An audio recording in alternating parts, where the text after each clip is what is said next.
हिजो गोकर्ण रिजॉर्ट को यो एड सोशल मीडिया में देखें अनि this line caught my attention, relax, rejuvenate, reconnect. मलाई एकदम फेमिलियर लाग्यो। गूगल गरें अनि के पाएँ हेर्नुस्, look at this ad, look at this ad, look at this, look at this.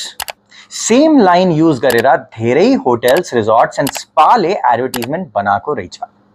This is not about who copied whom, this is about AI को impact advertising में के हुँदैछ। अहिले धेरै मार्केटर्सले एआई यूज गर्न थालेका छन् एड्स बनाउनको लागि, चाहे तो कॉपी को लागि होस्, इमेज को लागि होस्, टैगलाइन को लागि होस्। यदि तपाईको प्रोडक्ट सेम छ, प्रॉम्प्ट सेम छ अनि चान्सेस आर दैट एआई ले सेम वर्ड्स जेनरेट गर्छ, जस्तो relax, rejuvenate, reconnect, escape, unwind, recharge etcetera.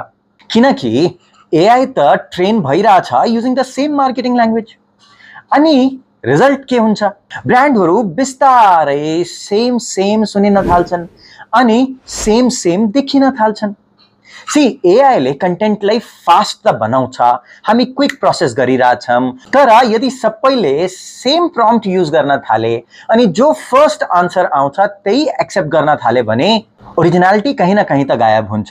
It will just disappear. There won't be any distinction between the brands.